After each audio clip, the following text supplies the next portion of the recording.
Hello बच्चों, कैसे हो आप लोग। तो तैयारी चल रही है और ज़ोरों शोरों से तैयारी चल रही है सीए फाउंडेशन सीए सारथी बैच की।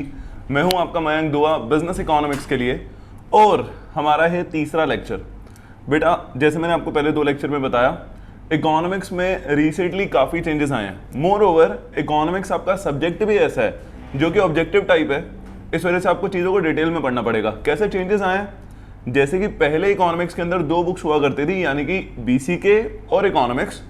इकोनॉमिक्स में माइक्रो इकोनॉमिक्स पढ़ते थे आप और बीसीके थी बिजनेस कमर्शियल नॉलेज। लेकिन बिजनेस कमर्शियल नॉलेज को हटा दिया गया। सही भी करा, बिजनेस कमर्शियल नॉलेज को हटा के सही भी करा, क्योंकि बिजनेस कमर्शियल नॉलेज को बच्चे एंड तक लेके जाते थे, ऊपर ऊपर से उसको पढ़ते थे, ज़्यादा पढ़ते नहीं थे और ज़्यादा खास भी नहीं थी। उसकी जगह जो टॉपिक आ गए हैं थोड़े से डिफिकल्ट हैं लेकिन इंटरेस्टिंग है, जैसे कि Keynesian theory, public finance, national income. National income जो आपको 12th क्लास में काफ़ी डराता था, आपको भी पता है नेशनल इनकम जितना पढ़ा जाए उतना कम है, जितना डिटेल में पढ़ा जाए उतना कम है। तो मैंने आपकी शुरुआत नेशनल इनकम से ही करी है ना जी, कोई परेशानी वाली बात तो नहीं है। सो हमने पहले 2 लेक्चर में क्या करा, एक बार उसको रिवाइज कर लेते हैं। पहला लेक्चर याद है आपको, पहला लेक्चर उसके अंदर मैंने आपको समझाया था बेसिक कन्वर्जन।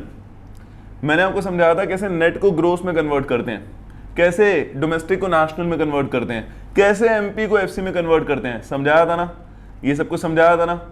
नेशनल इनकम क्या होता है, डोमेस्टिक इनकम क्या होता है, सब कुछ समझाया था ना। चलो बता दो मुझे, हमारे चैप्टर का नाम है नेशनल इनकम। इतना तो पता होगा आपको नेशनल इनकम और डोमेस्टिक इनकम में क्या डिफरेंस है। National income is the income earn by normal resident of the country. जो भी हमारे कंट्री का एक आम नागरिक है, उसके द्वारा जो पैसा कमाया जाता है उसको नेशनल इनकम कहेंगे। अब मैटर नहीं करता कि वो पैसा कहां से कमाए, वो पैसा कमाए हमारे देश से या पैसा कमाए देश के बाहर से। अब मेरी बात समझ के बेटा अच्छे तरीके से, उसको क्या बोलते हैं, उसको बोलते हैं जी नेशनल इनकम। कोई दिक्कत वाली बात तो नहीं, बोलो हाँ है ना। और डोमेस्टिक इनकम क्या होता है, domestic income is the income earned by anyone but in our domestic territory. मतलब जो पैसा हमारे देश के अंदर कमाया जाएगा, हमारे डोमेस्टिक और इकोनॉमिक टेरिटरी में कमाया जाएगा, वो डोमेस्टिक इनकम है। समझ गए बेटा अच्छे तरीके से बात। उसके बाद अगली क्लास में हमने जीडीपी वेलफेयर करा था, उसके बाद हमने अगली क्लास में नॉमिनल और रियल जीडीपी करा था। तो आज मैं आपको करवा रहा हूं कैलकुलेशन ऑफ नेशनल इनकम, यानी कि कुछ न्यूमेरिकल वाले टॉपिक। अब मेरे बात समझ गए बेटा अच्छे तरीके से।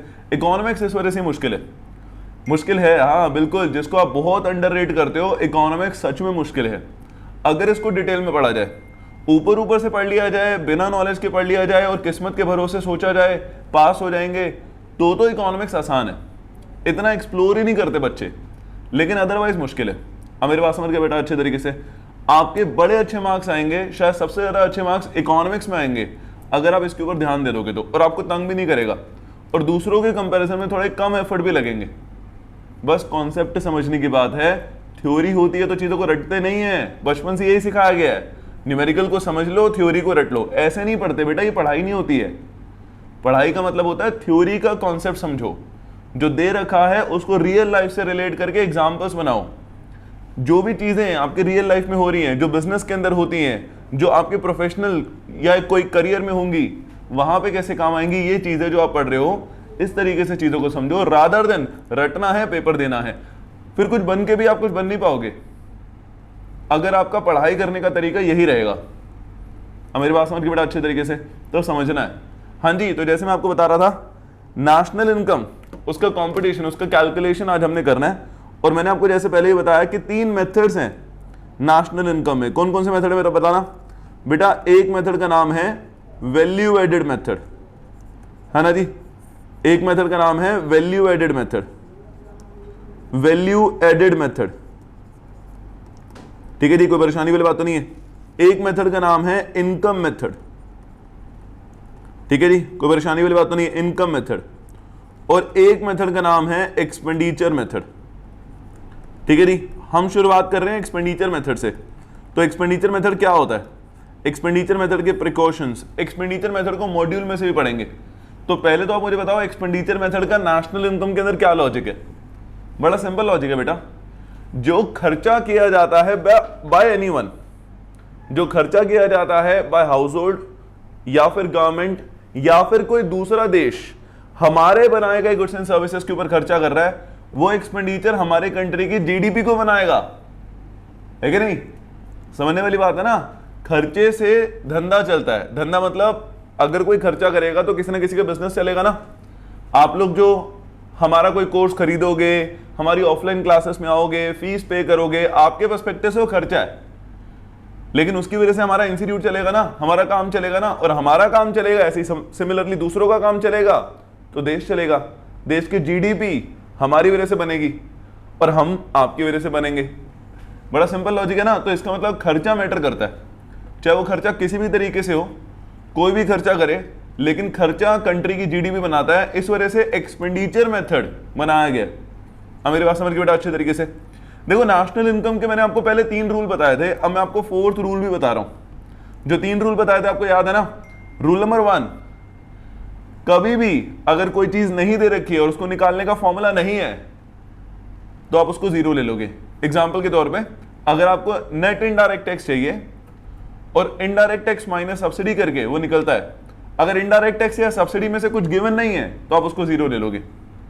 बताया था ना। दूसरा, एक चीज के 2, 3, 4 नाम भी हो सकते हैं। एग्जाम्पल के तौर पे एक ना इनकम मेथड में आपको कराऊंगा, उसके अंदर रिटेन्ड अर्निंग है। रिटेन्ड अर्निंग को और भी चीजें कहते हैं, जैसे सेविंग ऑफ प्राइवेट सेक्टर, या फिर अनडिस्ट्रीब्यूटेड प्रॉफिट, या फिर प्लफिंग बैक ऑफ प्रॉफिट। तो अलग अलग नाम होते हैं, तो ये आपको पहचानने हैं। डेप्रिसिएशन के जैसे अलग अलग नाम होते हैं, मैंने समझाया था ना पिछली क्लास में। डेप्रिसिएशन को कंजम्पशन ऑफ फिक्स कैपिटल कहते हैं, या फिर रिप्लेसमेंट ऑफ फिक्स कैपिटल कहते हैं।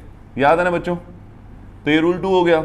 रूल नंबर 3 बहुत इंपॉर्टेंट, जिस चीज की जरूरत नहीं है उस चीज को इग्नोर करो। अब इसके लिए आपको अपने ऊपर पूरा कॉन्फिडेंस होना चाहिए कि आपने जो फॉर्मूला याद करा है वो फॉर्मूला बिल्कुल आपके दिमाग में होना चाहिए।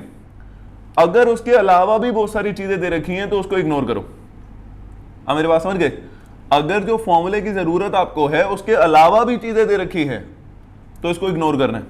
तो ये रूल तो पहले बताए थे मैंने तीनों, अब चौथा रूल बता रहा हूं, 4th। आपका जोन से मेथड से जो निकलेगा आपको वो निकालना है। पहले क्वेश्चन में क्या पूछ रखा है वो बात की बात है। अब मेरी बात समझ गए। जैसे फॉर एग्जांपल अगर क्वेश्चन में आपसे एनएनपीएडएफसी पूछ रखा है, एनएनपीएडएफसी क्या होता है बेटा? National income. अगर आपसे क्वेश्चन में नेशनल इनकम पूछ रखा है लेकिन एक्सपेंडिचर मेथड से तो निकलता है जीडीपी, एक्सपेंडिचर मेथड से निकलता है जीडीपी, तो आप जीडीपी एट एमपी पहले निकाल लो और उसके बाद कन्वर्ट कर देना। बात समझ आ गया बेटा अच्छे तरीके से। तो बड़ा सिंपल है, यही जीवन का भी नियम है। जैसे मैंने आपको पहले वाले 3 रूल पहले लेक्चर में रियल लाइफ से रिलेट करके बताया था ना कि बेटा जो रूल मैं बता रहा हूं नेशनल इनकम और लाइफ दोनों के अंदर अप्लाई कर सकते हो एज इट इज। ऐसी सिमिलरली 4th। बात समझ आ गई। मतलब ये मैं तो अपनी लाइफ में अप्लाई नहीं करता हूं, लेकिन आप कर सकते हो। पहले जो मिल रहा है ले लो, यानी कि कंट्री की जीडीपी। अब मेरे बात समझ के बेटा अच्छे तरीके से एक्सपेंडिचर मेथड से निकलती है। फिर जो आपको चाहिए, क्या चाहिए? एनएनपीएडएफसी चाहिए, उसमें कन्वर्ट कर देना। अब मेरी बात समझ के बेटा अच्छे तरीके से। पक्का कोई दिक्कत वाली बात तो नहीं? बोलो हाँ है ना। ये नेशनल इनकम तक ही अगर आप सीमित रखो तो बहुत बढ़िया है, नहीं तो इसको बहुत गलत तरीके से भी ले सकते हैं काफी लोग। तो रूल नंबर 4 आप नेशनल इनकम तक ही रखो। क्या है रूल नंबर 4?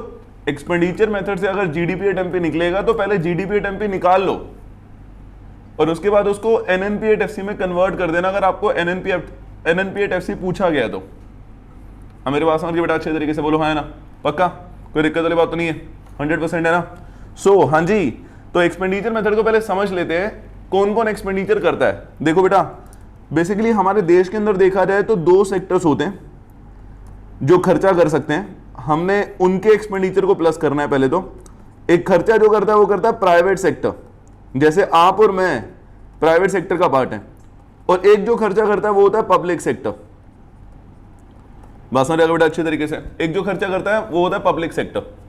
समझ के बेटा अच्छे तरीके से बात। एक जो खर्चा करता है वो होता है प्राइवेट सेक्टर, एक जो खर्चा करता है वो होता है पब्लिक सेक्टर। अब मेरी बात समझ के बेटा अच्छे तरीके से। इसका मतलब क्या हुआ? इसका मतलब हुआ हाँ जी, इन दोनों के खर्चों को प्लस करेंगे। ठीक है जी। अब मैं आपको एक लॉजिक बता रहा हूं, ध्यान से मेरी बात सुनना।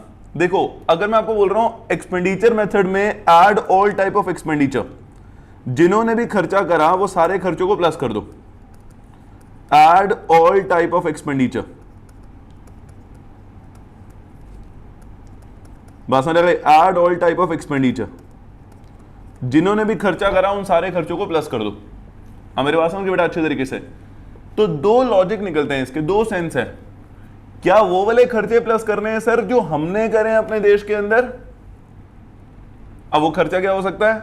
शायद बाहर से कोई सामान मंगवाने पे भी तो खर्चा हो सकता है। सामान को अगर इंपोर्ट करते हैं तो खर्चा करते हैं ना, इस वाले खर्चे को प्लस करना है, या फिर जो खर्चा हमारे गुड्स एंड सर्विसेज के ऊपर हुआ है बाय एनीवन।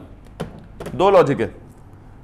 अगर मैं बोल रहा हूं एक्सपेंडिचर मेथड में आपको सारे एक्सपेंडिचर को प्लस करना है, तो add all type of expenditure,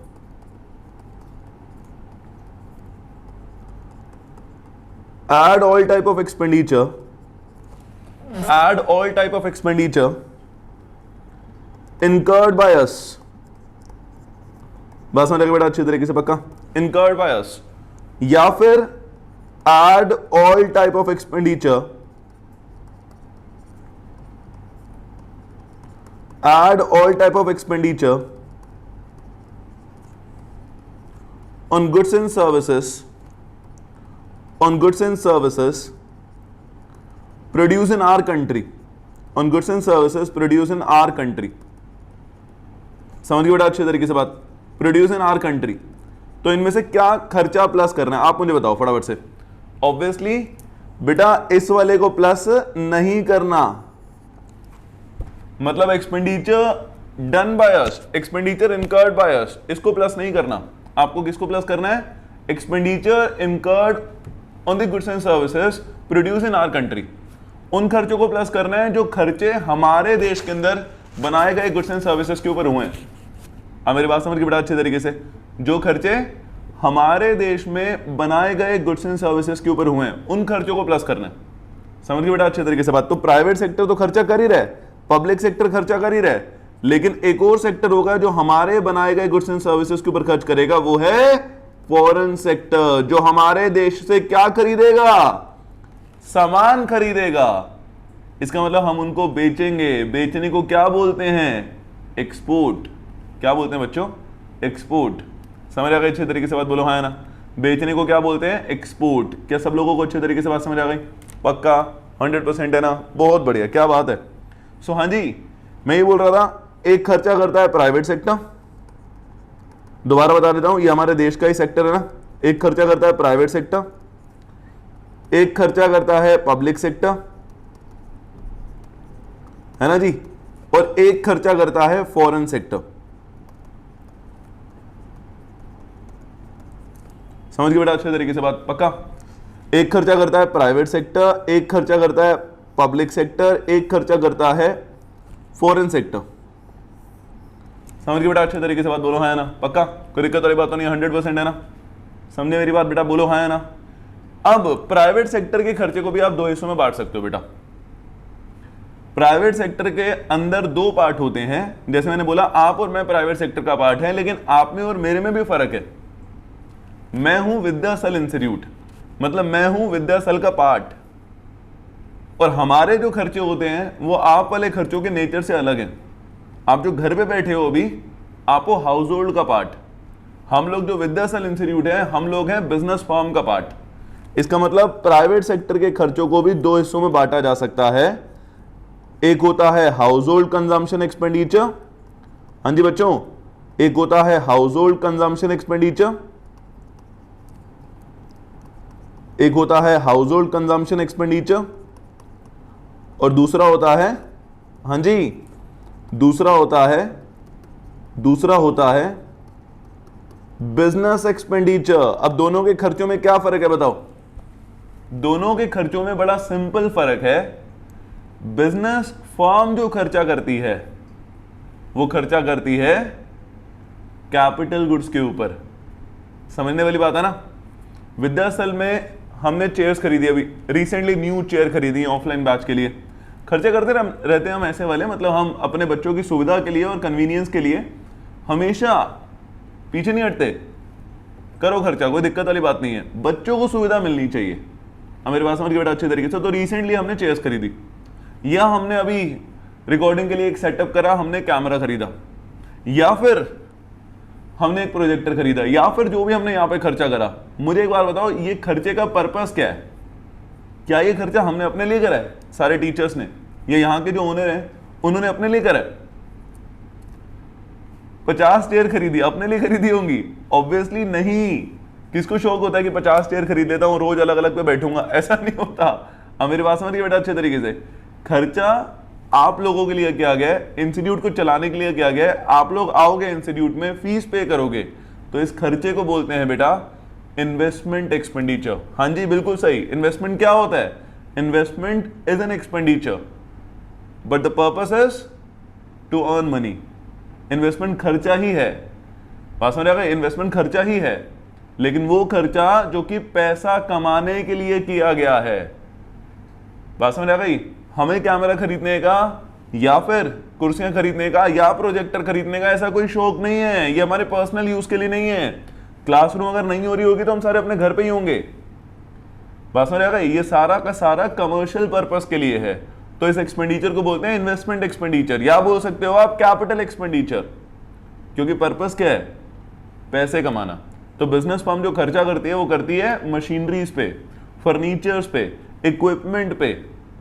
लेकिन आप लोग जो खर्चा करते हो, आप लोगों ने जो खर्चा करा वो किस लिए करा?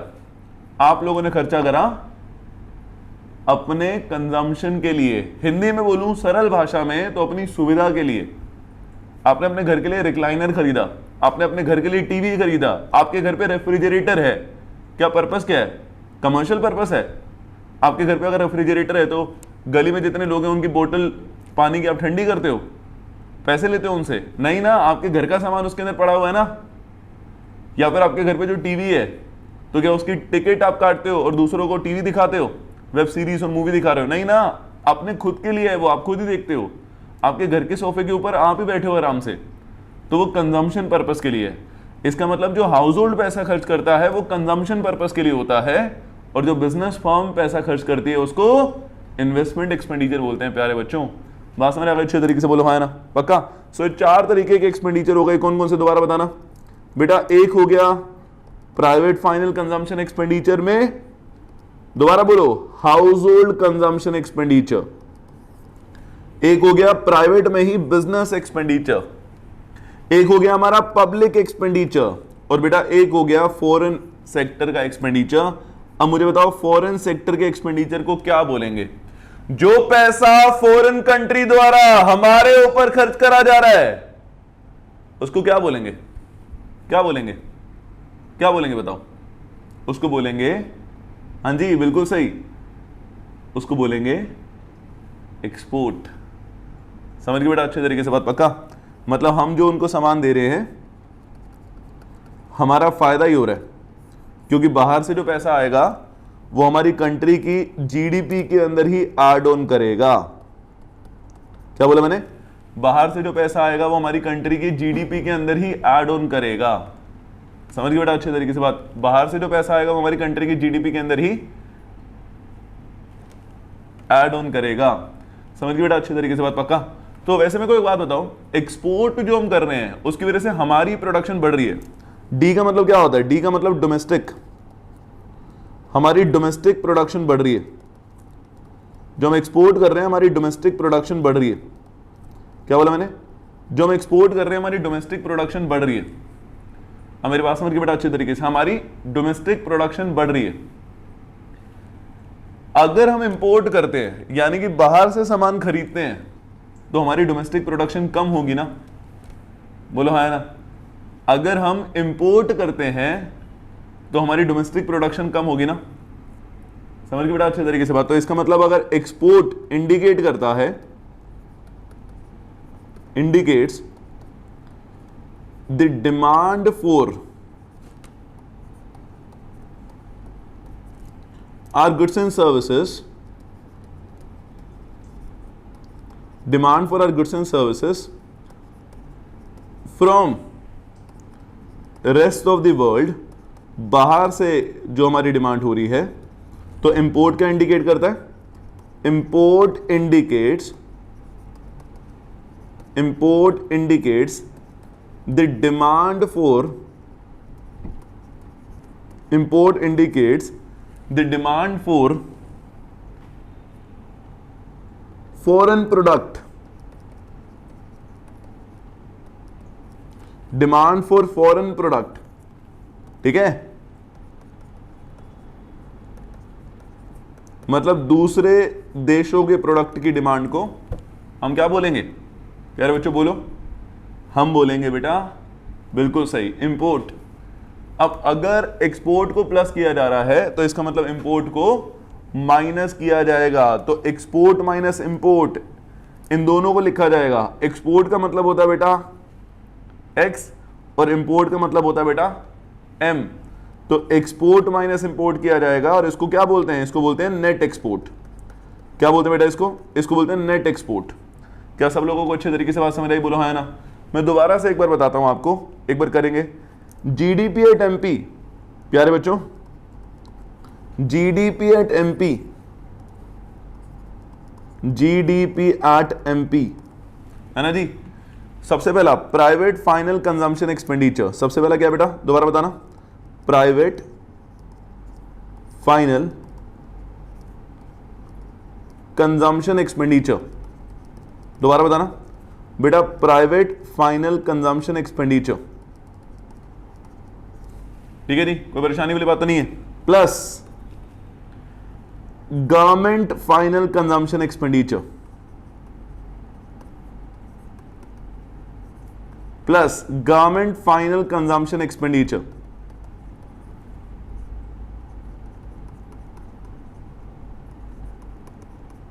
ठीक है, plus gross domestic capital formation.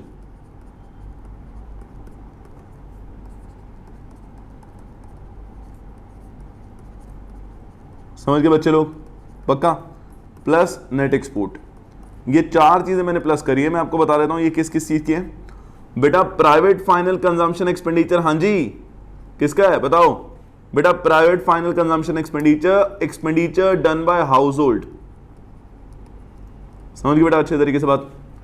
Government final consumption expenditure, expenditure incurred by public sector, है ना जी, कोई परेशानी वाली बात तो नहीं है। Gross domestic capital formation, capital formation का मतलब क्या हुआ बेटा? इन्वेस्टमेंट। बेटा कैपिटल फॉर्मेशन का मतलब क्या हुआ? इन्वेस्टमेंट। कैपिटल फॉर्मेशन का मतलब क्या हुआ? दोबारा बताना, इन्वेस्टमेंट। और ग्रॉस डोमेस्टिक क्यों लिखा है? क्योंकि हम जीडीपी निकाल रहे हैं, ये भी तो ग्रॉस डोमेस्टिक ही है। हम जो वैल्यू निकाल रहे हैं वो ग्रॉस पे निकाल रहे हैं और डोमेस्टिक प्रोडक्शन के बारे में बात कर रहे हैं, तो ग्रॉस डोमेस्टिक कैपिटल फॉर्मेशन को ही ऐड करेंगे, है ना। और लास्ट तो मैंने आपको समझा दिया, नेट एक्सपोर्ट, है ना। नेट एक्सपोर्ट क्या होता है? Export minus import. क्या होता है बेटा नेट एक्सपोर्ट? एक बार दोबारा से बताना। Export minus import. एक्स का मतलब एक्सपोर्ट, हर एक एक्स खराब नहीं होता।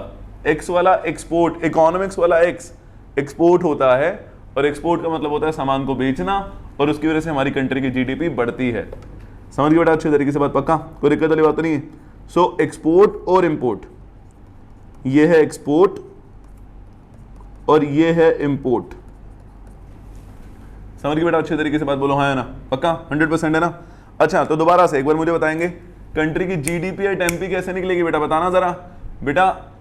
Private final consumption expenditure plus government final consumption expenditure plus gross domestic capital formation plus net export. समझ गए बेटा अच्छे तरीके से बात? पक्का? हाँ जी, दोबारा से। Private final consumption expenditure plus government final consumption expenditure plus gross domestic capital formation plus net export. क्या सब लोगों को अच्छे तरीके से बात समझ आ गई? बोलो बेटा हाँ है ना? 100% है ना? बहुत बढ़िया। हाँ जी, तो गवर्नमेंट फाइनल कंजम्पशन एक्सपेंडिचर किसके ऊपर होता है ये मेरे को बताओ बस। हमने तीनों को डिस्कस कर लिया। हमने प्राइवेट फाइनल कंजम्पशन एक्सपेंडिचर को डिस्कस कर लिया, हमने गवर्नमेंट फाइनल कंजम्पशन एक्सपेंडिचर को डिस्कस नहीं करा, अभी करना है। ग्रॉस डोमेस्टिक को कर लिया, नेट एक्सपोर्ट को कर लिया। Government final consumption expenditure, government जो पैसा खर्च करती है वो किसके ऊपर करती है बेटा? गवर्नमेंट ऑब्वियसली लोगों की कॉमन नीड के ऊपर पैसा खर्च करती है। बात समझ आ गई बेटा अच्छे तरीके से? हमारी कॉमन नीड के ऊपर, जैसे गवर्नमेंट ने रोड बनवाई, या गवर्नमेंट ने कहीं पे स्ट्रीट लाइट लगवाई, या गवर्नमेंट कहीं शौचालय बनवा देती है, ये गवर्नमेंट के द्वारा ही खर्चा करा जाएगा ना, हमारा कोई पर्सनल खर्चा तो नहीं करा जाएगा। फॉर एग्जाम्पल है सरकार हमारी, लेकिन ऐसा तो ना कि सरकार को मैं कॉल करूंगा कि दिवाली आ रही है हमारे घर पे पेंट करा दो मारेंगे अलग से मुझे। अब मेरी बात समझ के बेटा अच्छे तरीके से? ऐसा थोड़ा होगा। गवर्नमेंट पैसा खर्च करती है लोगों की कॉमन नीड के ऊपर, जैसे रोड, गवर्नमेंट ने पैसे खर्चे, तभी तो जब कोई गलत तरीके से कार लगा के रोड पे खड़ा होता है तो एक इंसान निकलते हुए बोलता है ना, अबे रोड तेरे बाप की है। अब सामने वाला कोई जवाब ही नहीं दे पाता क्योंकि उसके बाप की नहीं है। अब मेरी बात समझ के बेटा अच्छे तरीके से, पक्का। सिमिलरली जो पब्लिक टॉयलेट्स बने हुए हैं या फिर कोई स्ट्रीट लाइट बनी हुई है, उसको कोई भी यूज करे, नो मैटर कोई टैक्स पे कर रहा है नहीं कर रहा, अगर कोई आम नागरिक है हमारे देश का, वो उसको यूज करेगा। सरकार ने वो पैसा खर्च करा है, तो सरकार जो पैसा खर्च करती है, चाहे लोगों को फ्री में मिल रहा हो, लेकिन सरकार की जेब से पैसा तो खर्च हो रहा है ना, तो इस एक्सपेंडिचर को ऐड करेंगे। और ये भी आप समझ लो कि गवर्नमेंट कंट्री की जीडीपी बढ़ाने के लिए अपने गवर्नमेंट एक्सपेंडिचर को बढ़ा सकती है, अपने खर्चों को बढ़ा सकती है। अगर कोई और नहीं कर रहा तो गवर्नमेंट अपने खर्चों को बढ़ाएगी तो कंट्री की जीडीपी बढ़ जाएगी। अब मेरी बात समझ के बेटा अच्छे तरीके से, तो गवर्नमेंट ने जो खर्चा करा है वो पब्लिक नीड के लिए करा है, कॉमन नीड के लिए करा है, चाहे वो कंजम्पशन पर्पस हो चाहे कैपिटल पर्पस हो, गवर्नमेंट ने जो खर्चा करा है वो कॉमन नीड के लिए करा है। अब मेरी बात समझ के, आप यूज करो पब्लिक टॉयलेट्स, यूज करो रोड को, यूज करो पार्क को, पार्क में जाओ, मतलब समझ रहे मेरी बात, यूज करो पार्क को सही पर्पस के लिए और यूज करो, कोई आपको मना नहीं कर सकता, क्योंकि खर्चा किसने करा है? गवर्नमेंट ने करा है। अब मेरी बात समझ के बेटा अच्छे तरीके से बोलो हाँ है ना, पक्का, कोई दिक्कत वाली बात तो नहीं है। सो मुझे बताओ फटाफट से, जीडीपी और एमपी निकालने के लिए क्या करेंगे? Private final consumption expenditure plus government final consumption expenditure plus gross domestic capital formation plus net export. समझ के बेटा अच्छे तरीके से बात बोलो हाँ है ना, 100% है ना। बहुत बढ़िया, आगे बढ़ते हैं। जिंदगी में आगे बढ़ना बहुत जरूरी है। एक बार ग्रॉस डोमेस्टिक कैपिटल फॉर्मेशन को डिस्कस कर लेते हैं, है ना बेटा। ग्रॉस डोमेस्टिक कैपिटल फॉर्मेशन के भी दो कंपोनेंट होते हैं, ठीक है। ग्रॉस डोमेस्टिक कैपिटल फॉर्मेशन के भी दो कंपोनेंट्स होते हैं, ठीक है, ठीक है। कौन कौन से? एक होता है ग्रॉस फिक्स कैपिटल फॉर्मेशन, बोलो ना यार, ग्रॉस फिक्स कैपिटल फॉर्मेशन।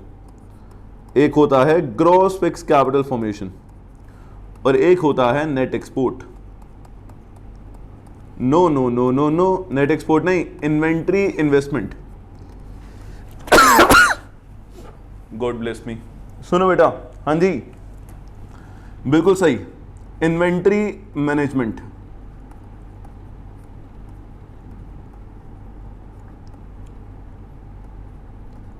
बात समझ आ गया बेटा अच्छे तरीके से। So gross fix capital formation, inventory investment और इन्वेंट्री मैनेजमेंट। समझ गए बेटा अच्छे तरीके से बात, पक्का, कोई दिक्कत वाली बात तो नहीं है। इन्वेंट्री इन्वेस्टमेंट और इन्वेंट्री मैनेजमेंट को बोलते हैं बेटा चेंज इन स्टॉक। मुझे एक बात बताओ, अगर कोई बिजनेस फर्म पैसा खर्च करती है, एक तो वो पैसा खर्च करती है फिक्स कैपिटल के ऊपर, फिक्स कैपिटल लाइक, हाँ जी, जो इन्वेस्टमेंट होती है वो फिक्स एसेट के ऊपर हो सकती है ना, जैसे बिल्डिंग एंड प्लांट,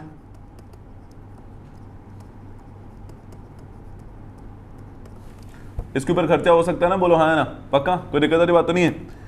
और चेंज इन इन्वेस्टमेंट मतलब जो पैसा इन्वेंट्री के ऊपर खर्च हो रहा है। अब कोई फैक्ट्री है, अगर उन्होंने इन्वेस्टमेंट करी, कोई मशीनरी खरीदी, तो वो भी उनकी इन्वेस्टमेंट है, और अगर कोई रॉ मटेरियल उन्होंने खरीदा हुआ, कोई स्टॉक खरीदा हुआ, वो भी तो उनकी इन्वेस्टमेंट है। तो कैपिटल फॉर्मेशन में तो दोनों चीजें आनी चाहिए। लेकिन फर्दर ये ग्रॉस फिक्स कैपिटल फॉर्मेशन को भी आगे बांटा जाता है, ठीक है। इसके तीन कंपोनेंट होते हैं।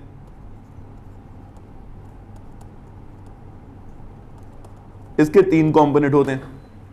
पॉइंट नंबर 1, हाँ जी, रेजिडेंशियल इन्वेस्टमेंट।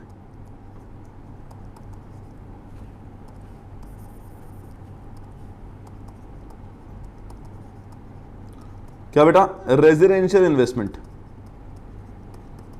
ठीक है जी, कोई परेशानी वाली बात तो नहीं है। दूसरा पब्लिक इन्वेस्टमेंट, पब्लिक इन्वेस्टमेंट। और तीसरा बिजनेस इन्वेस्टमेंट। तो बेटा बिजनेस फर्म ने पैसा खर्च करा तो उसको बिजनेस इन्वेस्टमेंट बोलेंगे। सिर्फ पब्लिक इन्वेस्टमेंट होता है जो गवर्नमेंट अगर कभी पैसा खर्च करे पार्क वगैरह के ऊपर, और रेजिडेंशियल इन्वेस्टमेंट होता है जैसे अगर आप अपना घर वगैरह बनवा लो या फिर कोई कार वगैरह ले लो तो आपकी खुद की इन्वेस्टमेंट है वो। तो ग्रॉस फिक्स कैपिटल फॉर्मेशन में तीनों आएंगे। अब मेरी बात समझ के बेटा अच्छे तरीके से, पक्का। एग्जांपल के तौर पे मान लो आपने अपना घर बनवाया, तो आपके दिमाग में सवाल होगा कि सर ये प्राइवेट फाइनल कंजम्पशन एक्सपेंडिचर का पार्ट है या पब्लिक इन्वेस्टमेंट का पार्ट है, सॉरी रेजिडेंशियल इन्वेस्टमेंट का पार्ट है। तो बेटा इसका आंसर है कि घर बनवाना स्पेशली सिर्फ रेजिडेंशियल इन्वेस्टमेंट का पार्ट है। प्राइवेट फाइनल कंजम्पशन एक्सपेंडिचर में सारे खर्च आएंगे एक्सेप्ट घर बनवाने के। समझ आ गया बेटा अच्छी तरीके से बात? क्या बोला मैंने बेटा? एक्सपेंडिचर मेथड पूरा तरीके से समझ आ गया? हाँ जी। तो क्या कर रहे हैं हम बेटा? हमने आज शुरू करा 3 मेथड्स को, कन्वर्जन में आता है। मैंने आपको सबसे पहले बताया तीनों मेथड का नाम बताओ मुझे। Value added method, income method और एक्सपेंडिचर मेथड, है ना। उसके बाद हमने बात करी रूल नंबर 4 की। रूल नंबर 4, जो भी मिलता है पहले वो निकालना है और उसके बाद जो चाहिए उसको कन्वर्ट कर लेंगे। अब मेरी बात समझ के बेटा अच्छे तरीके से? ये तो हो गया रूल नंबर 4। एक्सपेंडिचर मेथड से हमने शुरू करा और उसमें निकलता है जीडीपी एट एमपी। समझ गए बेटा अच्छे तरीके से बात? हमने 2 सेंसेस को एक बार पढ़ा, 2 लॉजिक्स के पढ़ा कि एक्सपेंडिचर मेथड में अगर सारे खर्चों को ऐड करना है तो कौन सा खर्चा? एक्सपेंडिचर इनकर्ड बाय अस और expenditure incurred by anyone but on goods and services produce in our country. हम मेरी बात समझ गए? क्या सारे खर्चे जो हम करते हैं उसको प्लस करना है या फिर जो खर्चे हमारे गुड्स एंड सर्विसेज के ऊपर होते हैं उसको प्लस करना है? तो इसका सरल आंसर है, इसका सिंपल आंसर है दूसरे वाला, जो खर्चा हमारे गुड्स एंड सर्विसेज के ऊपर हुआ उसको प्लस करना है। अब मेरी बात समझ गए बेटा अच्छे तरीके से? तो हमने क्या करा? 4 कंपोनेंट को प्लस कर दिया। पहले तो प्राइवेट और पब्लिक 2 बताया मैंने आपको, प्राइवेट के 2 आगे पार्ट होते हैं तो 3 हो गए। और मैंने आपको बताया कि जो फॉरेन सेक्टर खर्चा करेगा, जिसको हम बोलेंगे हम एक्सपोर्ट कर रहे हैं उनको सामान, उसको क्या बोलेंगे? उसको बोलेंगे नेट एक्सपोर्ट, क्योंकि हम उसके अंदर से बैलेंस करेंगे इंपोर्ट को भी। तो ये 4 कंपोनेंट को प्लस कर देते हैं। बताओ कौन कौन से? प्राइवेट फाइनल कंजम्पशन एक्सपेंडिचर यानी कि expenditure incurred on consumer goods. समझ गए? आपने अपने घर की इलेक्ट्रिसिटी बिल दिया, आपने घर के लिए सोफा खरीदा, आप जो मर्जी करें, वो सब कुछ क्या है? ये सब कुछ प्राइवेट फाइनल कंजम्पशन एक्सपेंडिचर है। दूसरा गवर्नमेंट फाइनल कंजम्पशन एक्सपेंडिचर यानी कि कॉमन नीड के ऊपर जो गवर्नमेंट पैसा खर्च करती है। तीसरा ग्रॉस डोमेस्टिक कैपिटल फॉर्मेशन और चौथा net export. Gross domestic capital formation के 2 पार्ट है, gross fix capital formation and inventory investment. फिर ग्रॉस फिक्स कैपिटल फॉर्मेशन के आगे 3 पार्ट है, रेजिडेंशियल इन्वेस्टमेंट, पब्लिक इन्वेस्टमेंट और बिजनेस इन्वेस्टमेंट। इसका मतलब इन चारों को प्लस कर देना तो आपका ग्रॉस डोमेस्टिक कैपिटल फॉर्मेशन आ जाएगा। किन चारों को? इन चारों को, रेजिडेंशियल इन्वेस्टमेंट, पब्लिक इन्वेस्टमेंट और बिजनेस इन्वेस्टमेंट। इन तीनों को और साथ में चेंज इन स्टॉक, इनको प्लस कर देना तो आपका क्या आ जाएगा? रेजिडेंशियल इन्वेस्टमेंट, पब्लिक इन्वेस्टमेंट और बिजनेस इन्वेस्टमेंट और चेंज इन स्टॉक को प्लस कर देना तो क्या आ जाएगा? Gross domestic capital formation. क्या आ जाएगा प्यारे बच्चों? Gross domestic capital formation. क्या सब लोगों को अच्छे तरीके से बात समझ आ गई? बोलो हाँ है ना? 100% है ना? बहुत बढ़िया, क्या बात है। आगे बढ़ते हैं। हाँ जी, हमारा अगला टॉपिक पढ़ते हैं। पहले इसको एक बार एक्सपेंडिचर मेथड को ना मॉड्यूल में से देख लेते हैं जो मैंने आपको पढ़ाया। ये रहा हमारा पहले तो वैल्यू एडेड मेथड, सामने आपको दिख रहा है, उसका एक न्यूमेरिकल भी आपको दिख रहा होगा। ठीक है, थोड़ी सी आपको 12th क्लास याद आ गई होगी। ठीक है, ये हमारा इनकम मेथड भी है सामने और ये रहा हमारा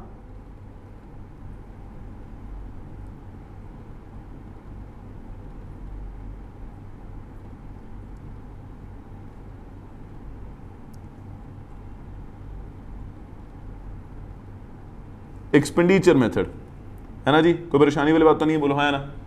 अब देखो सामने क्या लिखा हुआ है बेटा, ये 1 मार्कर चीजें याद कर लेना और ये भी याद कर लेना कि फाइनल एक्सपेंडिचर का समीशन, ये 4 को प्लस करके हमारा फाइनल एक्सपेंडिचर का समीशन आता है। ठीक है, और उससे हमारी कंट्री की जीडीपी एट एमपी निकलता है। सो एक्सपेंडिचर मेथड को हम क्या बोलते हैं? इनकम डिस्पोजेबल अप्रोच भी बोलते हैं। क्या बोलते हैं? Income disposable approach. So national income is the aggregate final expenditure in an economy. फिर उसके बाद उन्होंने बता रखा है कि क्या क्या प्लस होता है बेटा? प्राइवेट फाइनल कंजम्पशन एक्सपेंडिचर और इसमें गवर्नमेंट फाइनल कंजम्पशन एक्सपेंडिचर। अब मेरे पास समझ के बेटा अच्छे तरीके से, ये दोनों चीजें तो प्लस हो गई। और आपको पता है कि प्राइवेट फाइनल कंजम्पशन एक्सपेंडिचर मतलब खुद की कंजम्पशन के ऊपर जो पैसा लगता है, देख रहे हो आपको मैं किस में से पढ़ा रहा हूं, इसमें से, किस में से, मॉड्यूल में से इसमें से, कुछ भी बोलते हैं सर। सुनो बेटा, land and residential building purchased और constructed by household are not part of private final consumption expenditure. अभी बताया ना, अगर आप रेजिडेंशियल पर्पस के लिए भी अपना लैंड खरीद रहे हो और घर बनवा रहे हो तो प्राइवेट फाइनल कंजम्पशन एक्सपेंडिचर का पार्ट नहीं है, बल्कि किसका पार्ट है, ग्रॉस डोमेस्टिक कैपिटल फॉर्मेशन में रेजिडेंशियल इन्वेस्टमेंट का पार्ट है। समझ के बेटा अच्छे तरीके से बात बोलो, हाँ ना, पक्का, हाँ जी। फिर गवर्नमेंट फाइनल कंजम्पशन एक्सपेंडिचर लिखा हुआ है, since the collective service provide by the government, collective मतलब कॉमन नीड के लिए, कलेक्टिव मतलब कॉमन नीड के लिए, such as defense, education, healthcare, etc. are not sold in the market. The only way they can be valued in money terms is by adding up the money spent by government in the production of these services. समझ गए बेटा अच्छे तरीके से बात, पक्का। इसके अलावा अगर गवर्नमेंट पैसा खर्च करती है जैसे पेंशन देने पर, स्कॉलरशिप देने पर, should be excluded because these are transfer payment. As you already know the difference between transfer payment and factor payment, पता है ना आपको।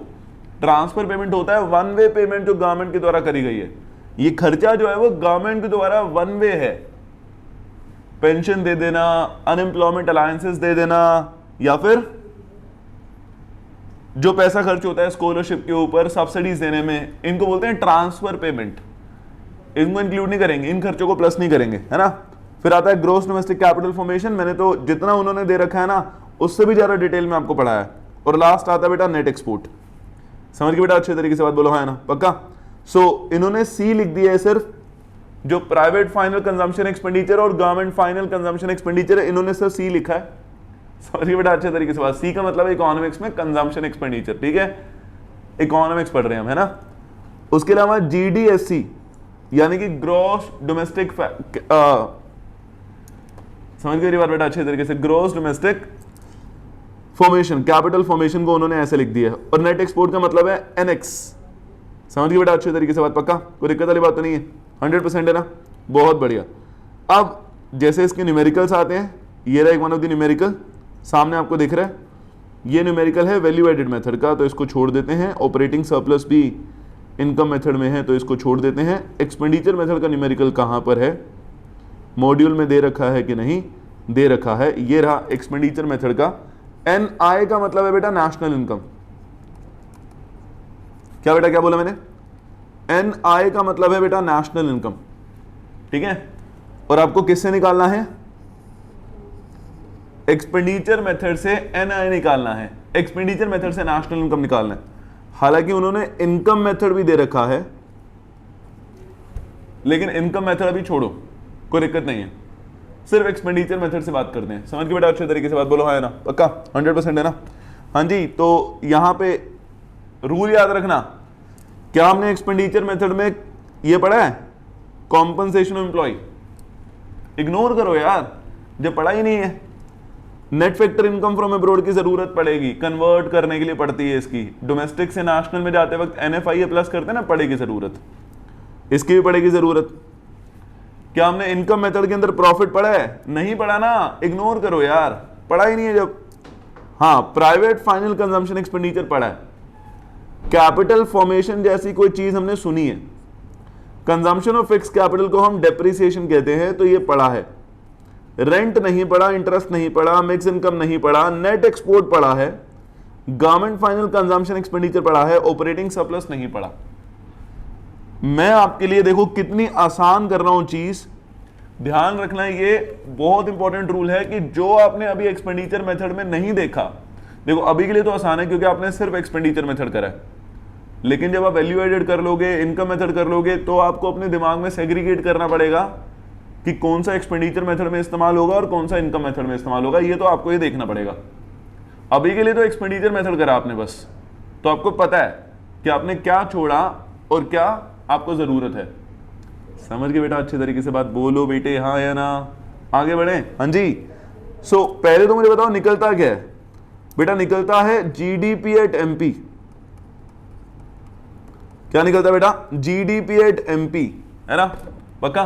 क्या निकलता है बेटा, बताना जरा, जीडीपी एट एमपी, जैसे सबसे पहला private final consumption expenditure plus होता है, प्राइवेट फाइनल कंजम्पशन एक्सपेंडिचर को ऐसे लिख रहा हूं, ठीक है।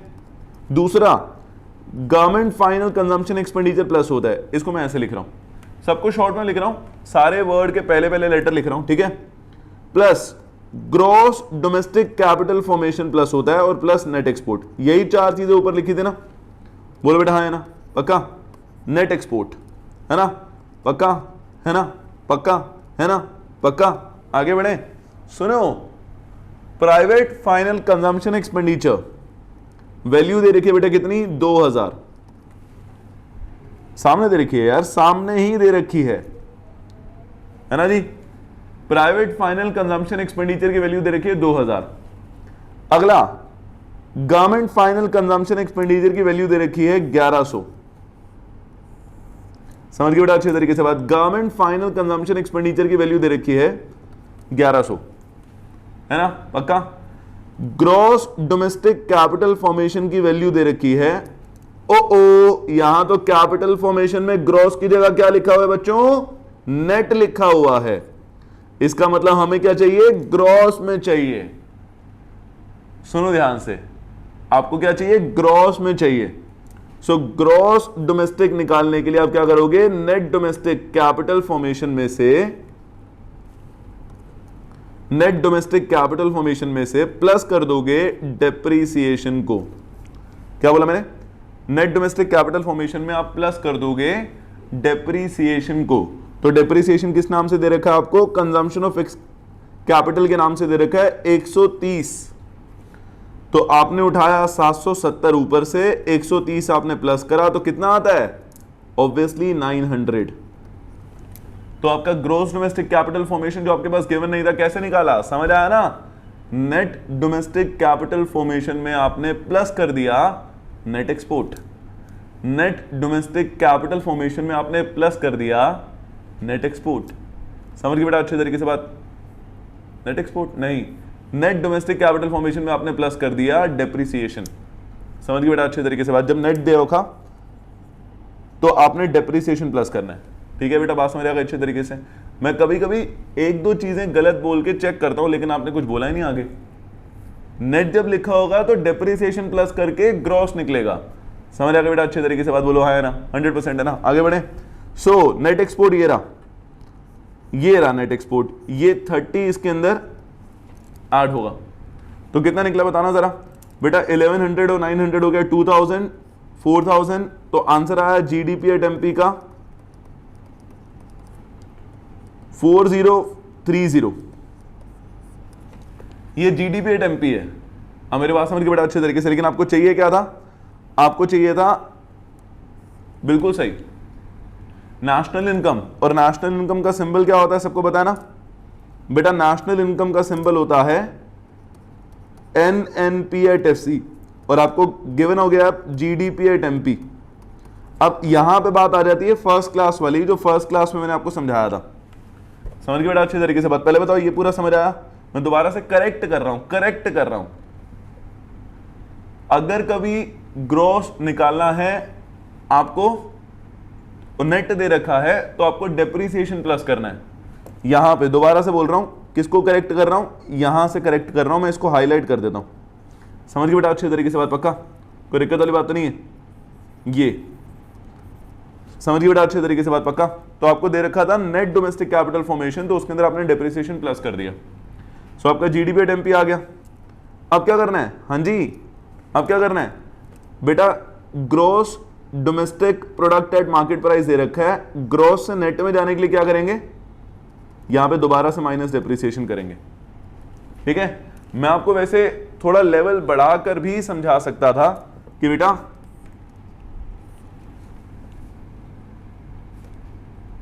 लेवल बढ़ाकर भी समझा सकता था कि यहां पे आप डेप्रिसिएशन मत प्लस करो, क्योंकि नेट में ऑलरेडी हमें गिवन है और हमें निकालना भी एट द एंड नेट ही है। नेशनल इनकम नेट में निकलता है, तो बाद में जाकर माइनस ही हो जाएगा, तो मत करो। लेकिन मैंने आपको ऐसा करा नहीं था कि आप कंफ्यूज ना हो, क्योंकि पहला क्वेश्चन कर रहे हो ना आप, तो इस वजह से आपने वहां पे कर दिया प्लस, यहां पे माइनस होगा। डोमेस्टिक से नेशनल में गए तो आप NFIA प्लस करेंगे, और एमपी से एफसी में गए तो एनआईटी माइनस करेंगे। अब मेरे पास समझ के बेटा अच्छे तरीके से, सिंपल है ना। ग्रॉस बड़ा होता है, नेट बड़ा होता है, ग्रॉस बड़ा होता है तो बड़े से छोटे में जाने के लिए डेप्रिसिएशन माइनस करेंगे, बड़े से छोटे में आने के लिए आपको याद रखना है कि ग्रोस और नेट में डेप्रिसिएशन वाली वैल्यू होती है ना बेटा। एनएफआईए प्लस करेंगे जब हम डोमेस्टिक से नेशनल में जाएंगे, क्योंकि नेशनल बड़ा होता है। और एमपी से एफसी में जाते वक्त एनआईटी माइनस करेंगे। क्या बोला मैंने? एमपी से एफसी में जाते वक्त एनआईटी माइनस करेंगे, एमपी से एफसी में जाते वक्त एनआईटी माइनस करेंगे। समझ गए? जैसे गिवन हमारे पास 4030, डेप्रिसिएशन की वैल्यू अभी हमने ऊपर ली थी, कितनी थी बेटा? 130। एनएफआईए की वैल्यू मैंने आपको ऊपर बताया था कि काम आएगी, कितनी बेटा? 20। और एनआईटी की वैल्यू हमें दे रखी है क्या बेटा? एनआईटी की वैल्यू भी दे रखी है 120। ठीक है, समझ गए अच्छे तरीके से बात। सो बेटा इससे 130 तो माइनस हो जाएगा 3900, और इससे 100 माइनस हो जाएगा तो फाइनल आंसर कितना आ गया हमारा? 3800। समझ गए बेटा अच्छे तरीके से बात, जो मॉड्यूल के अंदर भी दे रखा है और हमारा भी इतना ही आ रहा है। समझ गए बेटा अच्छे तरीके से बात, बोलो हाँ है ना। आपको एक्सपेंडिचर मेथड का न्यूमेरिकल समझ आया? आपको पूरे तरीके से एक्सपेंडिचर मेथड समझ आया? जितना लॉजिकली और जितना डिटेल में हमने करा है आपको पूरा समझ आया अच्छे तरीके से, बोलो हाँ है ना। 100% है। क्या एक और न्यूमेरिकल करवा दूं मैं आप लोगों के लिए एक्सपेंडिचर मेथड से? चलिए आइए देखते हैं हमें दे रखा है कि नहीं। बिल्कुल दे रखा है हमारे पास। एक्सपेंडिचर मेथड से एक और क्वेश्चन है। चलो एक बार ऐसा करते हैं, थोड़ा क्विकली इसको करते हैं। हमें क्या निकालना होता है? यहां कर रहा हूं आप लोगों के लिए, जीडीपी एट एमपी निकालना होता है। मेरे साथ साथ आप करेंगे। चलो एक बार नोटबुक ओपन कर लेंगे सारे, और नोटबुक ओपन करने के बाद मेरे साथ साथ लिखेंगे। क्या लिखेंगे? सबसे पहले तो फॉर्मूला आपको याद होना चाहिए, जीडीपी एट एमपी। कैसे निकालते हैं दोबारा बताना? Private final consumption expenditure plus government final consumption expenditure plus gross domestic capital formation plus net export. समझ गए बेटा अच्छे तरीके से बात, बोलो हाँ ना पक्का? क्या बोला मैंने दोबारा बताना? GDP at MP is equal to private final consumption expenditure plus government final consumption expenditure plus gross domestic capital formation plus net export. मुझे बताओ प्राइवेट फाइनल कंजम्पशन एक्सपेंडिचर कहां दे रखा है बेटा? दे रखा है पब्लिक फाइनेंस कंजम्पशन एक्सपेंडिचर के नाम से। कितना? 5। समझ गए बेटा अच्छे तरीके से बात? कितना दे रखा है? 5। पब्लिक फाइनल कंजम्पशन एक्सपेंडिचर दे रखा है 5। ठीक है जी, कोई परेशानी वाली बात तो नहीं बेटा? बोलो हाँ ना। नहीं, प्राइवेट फाइनल कंजम्पशन एक्सपेंडिचर हमारे पास दे रखा है तो पब्लिक वाले को हम गवर्नमेंट वाला मानेंगे, तो ये हमें दे रखा है 10। गवर्नमेंट फाइनल कंजम्पशन एक्सपेंडिचर मतलब पब्लिक फाइनल कंजम्पशन एक्सपेंडिचर यानी कि 5। समझ गए बेटा अच्छे तरीके से बात? प्राइवेट वाला अलग दे रखा है, पब्लिक वाला अलग दे रखा है, तो पब्लिक वाला होगा बेटा गवर्नमेंट एक्सपेंडिचर। समझ गए बेटा अच्छे तरीके से बात? पक्का? So private final consumption expenditure 10, government final consumption expenditure 5, gross domestic capital formation में यहां वर्ड लिखा हुआ है फिक्स। तो आप एक बार याद करो, दोबारा जाओ जो मैंने आपको चीजें पढ़ाई हैं उसके ऊपर, ये रहा पेजेस। मैंने क्या बताया था? अगर फिक्स वर्ड लिखा हुआ है तो इसके अंदर क्या क्या इंक्लूडेड है? बस बेटा इसके अंदर ये 3 चीजें इंक्लूडेड है बस। इसके अंदर चेंज इन स्टॉक एडेड नहीं है, चेंज इन स्टॉक अलग कंपोनेंट है। तो आपको ग्रोस डोमेस्टिक कैपिटल फॉर्मेशन निकालने के लिए इन दोनों को प्लस करना पड़ेगा। मतलब ग्रोस फिक्स कैपिटल फॉर्मेशन और इन्वेंट्री इन्वेस्टमेंट यानी कि चेंज इन स्टॉक दोनों को प्लस करना पड़ेगा। इसका मतलब ये निकालने के लिए मैं यहां पे साइड में निकाल लेता हूं। ग्रोस डोमेस्टिक कैपिटल फॉर्मेशन निकालने के लिए आपको ग्रोस फिक्स कैपिटल फॉर्मेशन में चेंज इन स्टॉक प्लस करना पड़ेगा। तो आपके पास क्या गिवन है बेटा? ग्रोस फिक्स कैपिटल फॉर्मेशन यानी कि 350 और चेंज इन स्टॉक यानी कि 30। तो आपके पास कितना गिवन है बेटा? आपके पास गिवन है 380। समझ गए बेटा अच्छे तरीके से बात? कितना गिवन है बेटा? आपके पास गिवन है 380। ठीक है जी, कोई परेशानी वाली बात तो नहीं है? मतलब कि दोनों को प्लस करके निकाला है। और लास्ट आता है बेटा नेट एक्सपोर्ट, आपको नेट इंपोर्ट दे रखा है। अगर नेट इंपोर्ट दे रखा है तो इसका मतलब ये वैल्यू माइनस में लेंगे हम। अगर कभी ऐसे दे रखा हो तो ध्यान रखना, नेट एक्सपोर्ट की जगह नेट इंपोर्ट दे रखा है तो माइनस में लेनी है वैल्यू। सब लोगों को अच्छे तरीके से बात समझ आ रही है? नेट एक्सपोर्ट की जगह नेट इंपोर्ट दे रखा है तो माइनस में लेनी है वैल्यू। समझ गए बेटा अच्छे तरीके से बात? पक्का? सो एक बार इसको कर लेते हैं बेटा। 380 में से 20 माइनस करा 360, 360 में से 15 प्लस हुआ तो 375।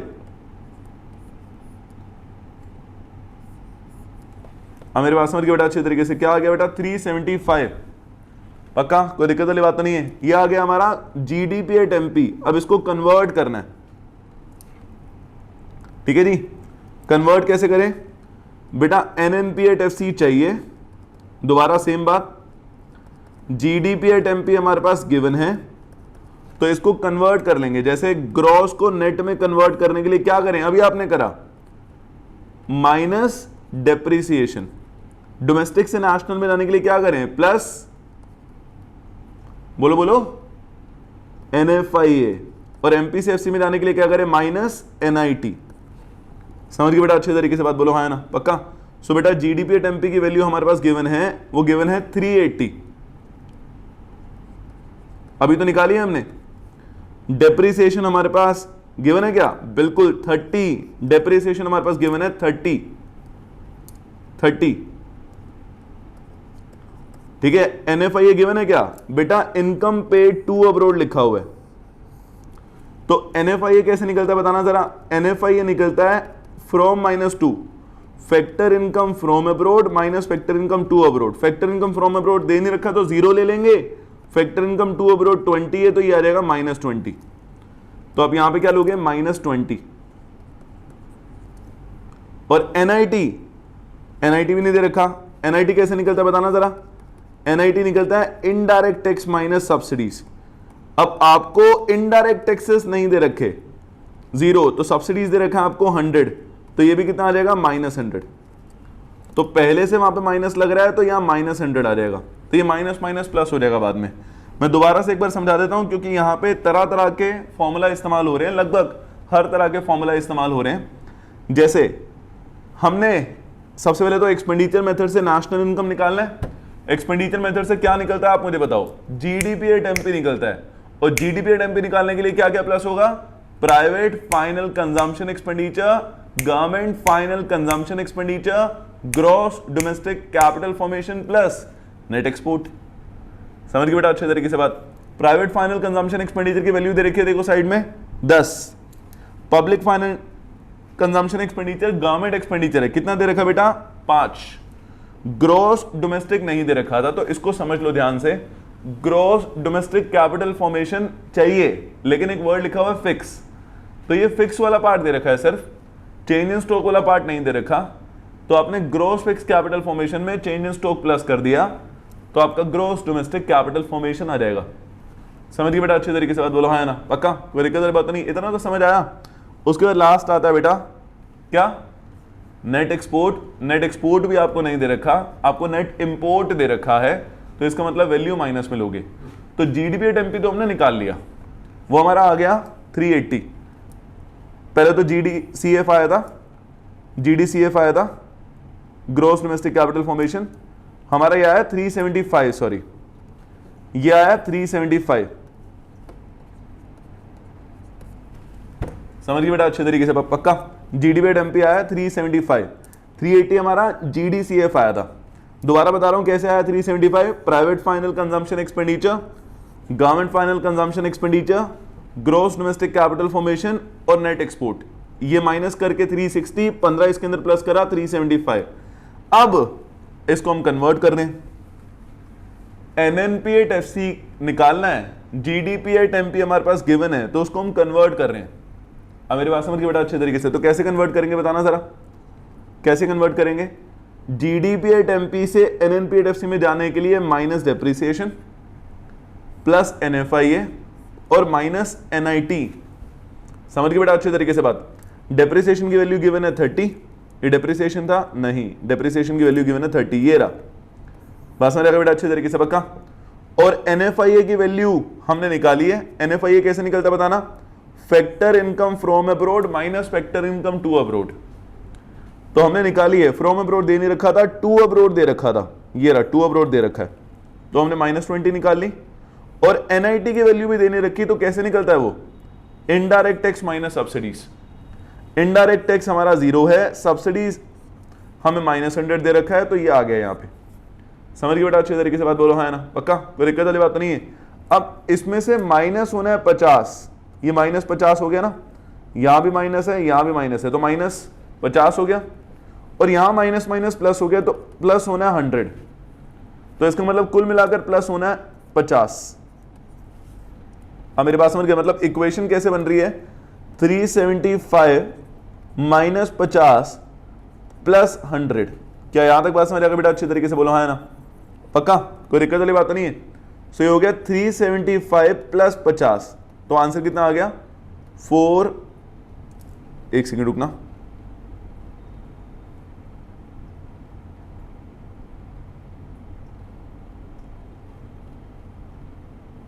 हाँ जी, तो हमारे पास एक और चीज बीच में दे रखी है, net acquisition of valuables.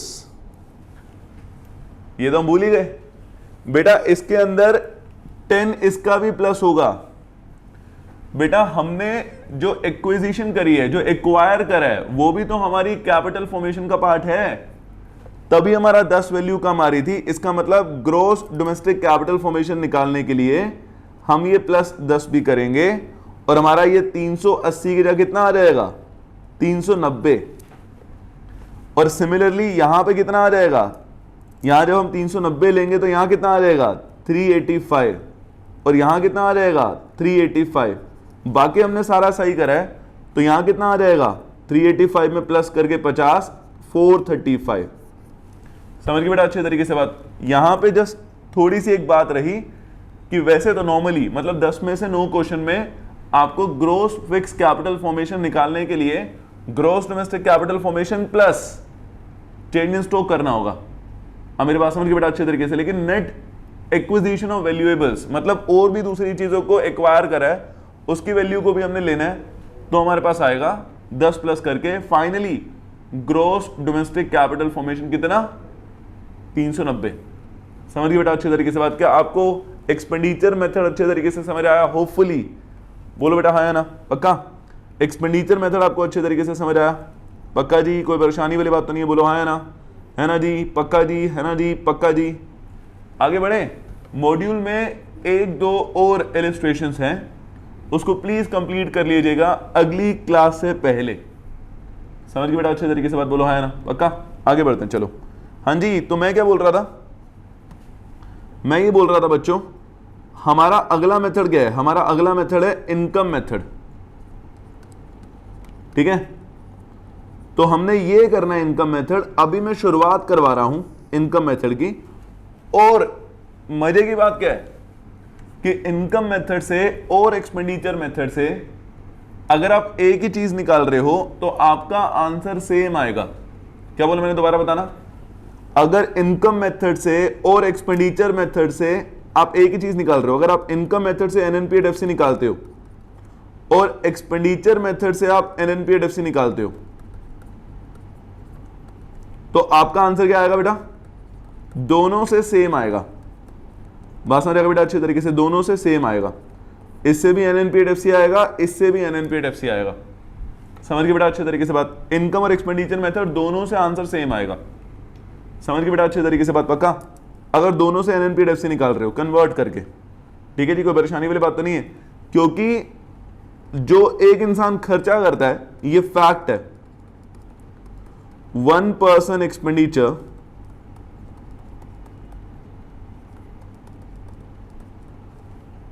is another person income।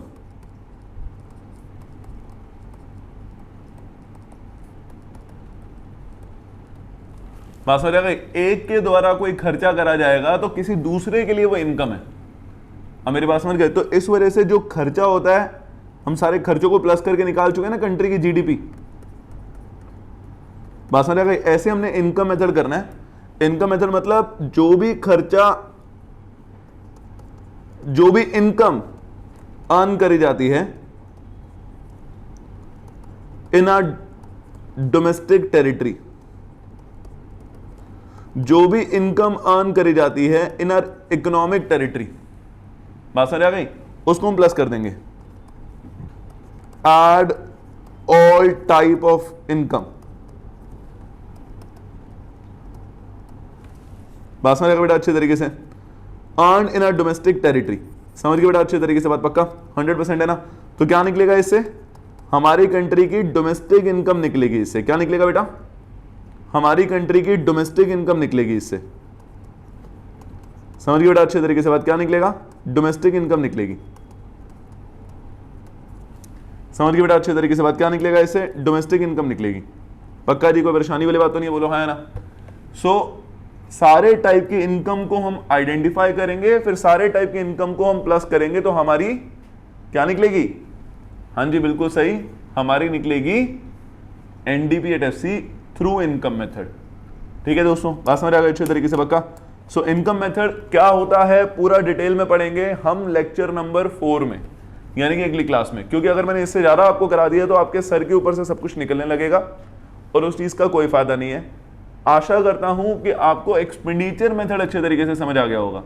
कोई भी अगर चीज आपको नहीं समझ आती है तो कमेंट में जरूर उस चीज को लिखिए, मैं अगली क्लास में आकर उस चीज को बताऊंगा, आपको समझाऊंगा अगर नहीं समझ आया पहली बार में। आप मेरी बात समझ गए। और थोड़ा सा इकोनॉमिक्स को सेल्फ स्टडी करना शुरू करिए, जितना ज़्यादा आप अंडररेट करोगे इस चीज़ को बाद में जाकर आपको परेशानी होगी। जितना समय आप अकाउंट्स के लिए या मैथ्स के लिए या बिजनेस लॉ के लिए निकालते हो, आधा समय भी आप इकोनॉमिक्स के लिए निकालिए तो बहुत अच्छा रहेगा। अब मेरी बात समझ के बेटा अच्छे तरीके से, तो लेता हूँ आप लोगों से विदा, मिलते हैं अगली क्लास में, बाय बाय, टेक केयर। समझ के बेटा अच्छे तरीके से बात।